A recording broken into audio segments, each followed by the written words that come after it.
When my husband experienced chest pain, I knew he had to go to the ER at Fairview Park Hospital because it had an accredited chest pain center. Chest pain isn't like a broken arm or a high fever. They treat chest pain like the serious condition it is, and they treat it fast. And it was a good thing we knew the difference because my husband was in cardiac arrest. Oh, I was fine. Now he is. Treat chest pain like chest pain. Choose the ER at Fairview Park Hospital.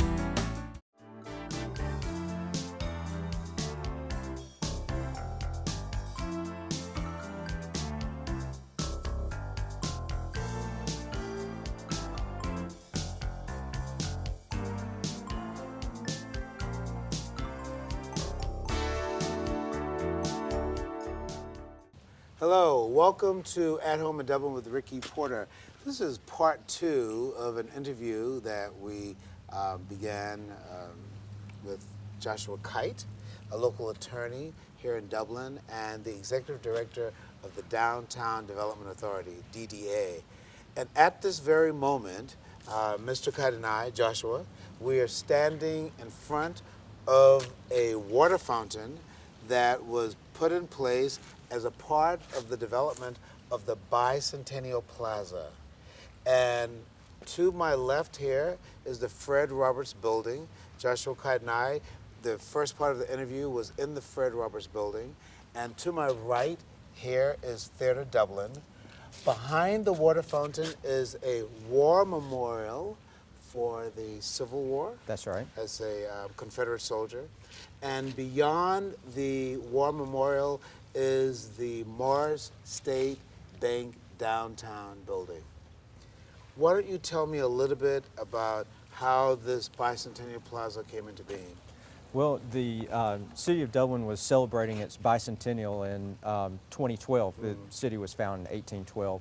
And so they wanted a signature project that would last for 200 years. Okay. And, signature project, right.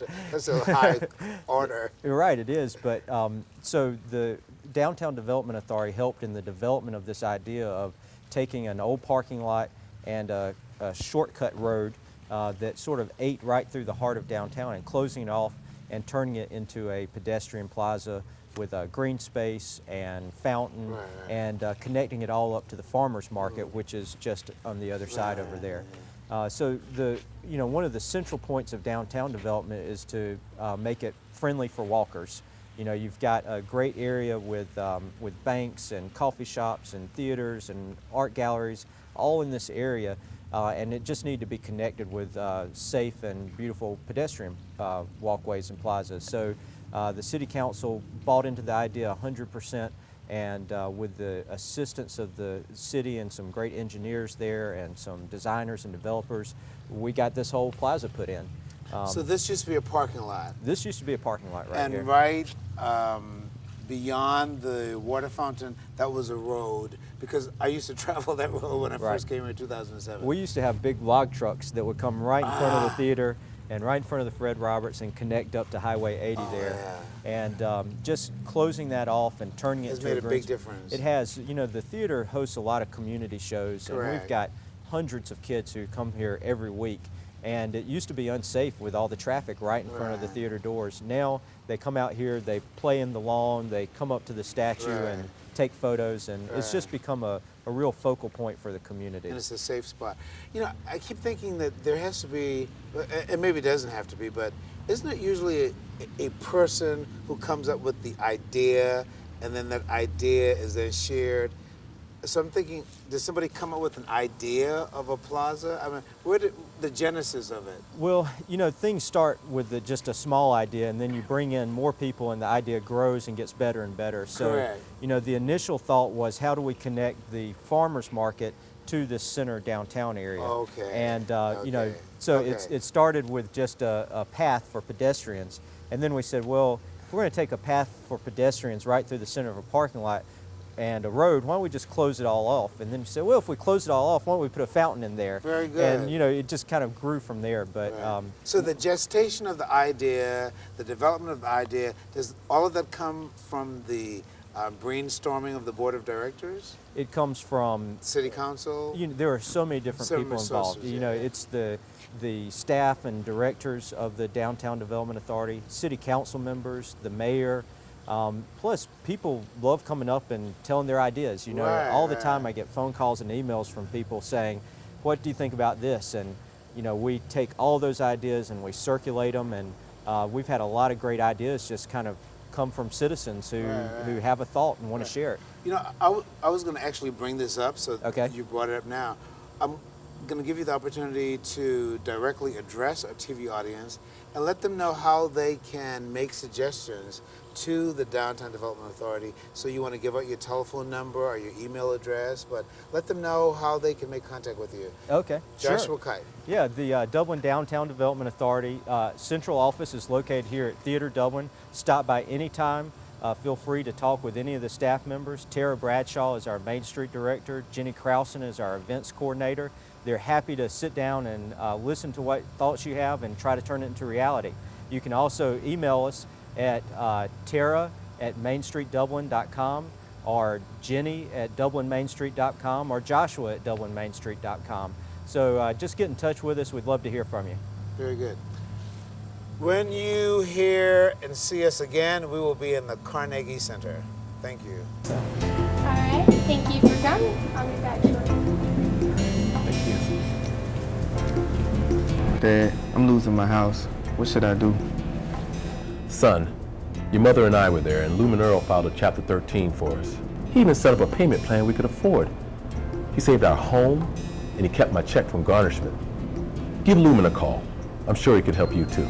Lumen Earl, solving people's financial problems for over 30 years. Call today for free consultation. Hello, welcome to At Home in Dublin with Ricky Porter. We are now on part 2 of my interview with Joshua Kight, a local attorney here in Dublin, and the executive director of the DDA. I now know what DDA means, Downtown Development Authority. So, hello, welcome again. Good to be back. Why don't you introduce our guest with us now? All right, this is Annalise Hamilton. She is the creative liaison for Visit Dublin GA, which is our tourism group. It's our tourism council for Dublin-Lawrence County. It's a separate group from the Downtown Development Authority, but we work very closely together. The DDA manages this building, but we always invite Visit Dublin in to curate art shows for us or to help put on events. And they've done a fantastic job with this second annual Artists of Georgia competition, and that's due in large part to the work of Annalise. Okay, and so this building where we are, we're in the Carnegie Center, formerly the Carnegie Library, that was donated by Andrew Carnegie, correct? That's all right. Got it down pretty good. And so, welcome. Hi. So tell us a little bit about your work and what you're doing here at this building for this art exhibit. Well, this art exhibit, like he said, is the second annual one that we've had. We have over 84 artists from across the state of Georgia. They're featured here as over 120 pieces that were done by those artists. And we have a great variety, as you can see, so, you know, there's no set tone to it, and it keeps everybody interested and keeps everybody intrigued as they walk by each piece. So, yeah, And you're the curator for this show. I am. So tell us a little bit more about this particular show. Well, we didn't have necessarily a set theme. It was 100 artists across the state of Georgia. That was. And they all contributed their artworks? Mm-hmm. So So it was a juror and judged competition.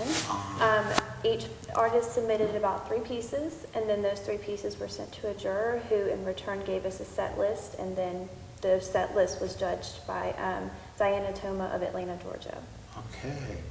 And this particular exhibit has been on display since March 19th. March 19th. March 19th was the opening day from 4 to 6, and then, you know, we have the show and sell from that day on to April 2nd from 1 p.m. to 6 p.m. Okay. The opening of it was timed for Super Saturday. Yes. So we had about 10,000 people in downtown for the St. Patrick's Day parade. And then as the parade ended, they came by here to the Carnegie. There were hundreds, if not thousands of people who came to see the art exhibit. And then they walked through the plaza to the Arts and Crafts Festival, which was around the Farmers Market area. Wow. We had about 400 plus people come in and out of this building that day. All right, and so you're the curator. The curator. So what's your background to be an art curator? Well, I've been very involved in art since I was in high school, and then it further progressed as, as I built my skill and, got connected with the right people and met the right people at the same time, and it's just something I want to do, and this is a great first step into getting to that. You're so young, you're 16. 23. Really? 23. Yeah. Well, congratulations to you. Thank you. And so, you know my friend Rebecca? I do. Who's the director of the tourism industry? Director of tourism at Visit Dublin, GA. Mm-hmm. So we've got the Dublin Tourism, that's one entity. That's right. And then you got Visit Dublin? Well, Visit Dublin is just the name they go by when they market Dublin. But it's part of the tourism? Right, it's part of the Tourism Council. Okay, and so all of these entities work with the downtown development? Oh yeah, Tara and I work with Rebecca constantly. We try to partner on events, and then events that the Downtown Development Authority puts on. Visit Dublin does a fantastic job of marketing those events to people outside the county. Together, we're really an economic engine for the community because we're putting on these cultural events, which are great for people who live here, but they also attract people from outside the county who bring their dollars into Dublin. Yes. And so I think it's been a real benefit to the community to have these two groups working together. Okay. What is the overall responsibility of an arts curator? A curator is someone who, they watch the activity of people coming in and out of the art exhibit, and further explains kind of what we have in here. So there's a couple of elements, a couple of like hidden secrets, within this that, most people don't know that went into the production of it to make it how it is now. So one thing is that the walls are covered with these pieces and they all look like they belong together, but that's because they're set in a color story. So it starts with one neutral color down there and it progresses, and as the colors tie together, they meet each other in pieces, Okay. Did you meet any of the artists themselves? We did. We met, I think we had about 10 artists that came in to visit, and just, we took a picture with their pieces, and, they're active and seeing kind of where it was placed. It's kind of, it's surreal to see your own piece set up versus, it's in a competition and it might get in, but to actually see it hung, it's a great accomplishment. I would imagine, yeah. And are all of the artists from Georgia? They are, every single one of them. Every single one of them? Yes. Every single one of them. Georgia residents. Wow, I'm really quite taken by the entire story. I wanted to interview you and I wanted to talk about the Downtown Development Authority, but I think we've covered more ground than what I thought. We're in the Carnegie Center with Joshua Kight and Ms. Hamilton, who's the curator for this show at the Carnegie Center. I'd like to give you an opportunity, Mr. Kight, to say something again directly to our TV audience. Say something about the Downtown Development Authority, but more importantly, encourage them to make their suggestions so that your work can be a little bit easier. Right. Well, we definitely, everything that we do is for the benefit of the community, and we hope that we've done a good job in helping revitalize this part of town. I think it's so important to the heritage and history of our community that we respect the old buildings and the craftsmanship that went into making those buildings, but also find a new purpose for these old buildings so that they contribute to the economy of our area. Not all parts of town can be like downtown. We want this to be a pedestrian-friendly, walking-friendly area with lots of green spaces and lots of unique cultural and architectural attractions for people to see. So if anybody has suggestions about how they can make ideas or how we can improve our community, just give us a call or send us an email. You can send an email to Tara, Jenny, or Joshua at dublinmainstreet.com. Very good. And I'll give you an opportunity to plug in or give an advertisement again for this exhibit to invite people to come and visit you here. Okay. We will be open from Tuesday through Saturdays from 1 to 6 p.m. not including Mondays and Sundays where we've closed, but come and see the secrets that are in these pieces. There's more to offer than what you see. So just ask me. My name's Annalise, and if you have any questions at all, it's Annalise at visitdublinga.com. This has been a great interview. Part 1 was held in the Fred Roberts Building with Joshua Kight, and now I'm with Ms. Hamilton in the Carnegie Center for Part 2. We started this Part 2 in the Bicentennial Plaza. It's been a great opportunity to visit with you. Well, there's lots more to see, so I hope you have a chance to come back and visit again. Thank you very much, and thank you. Thank you for being with us at home in Dublin with Ricky Porter, TV 35.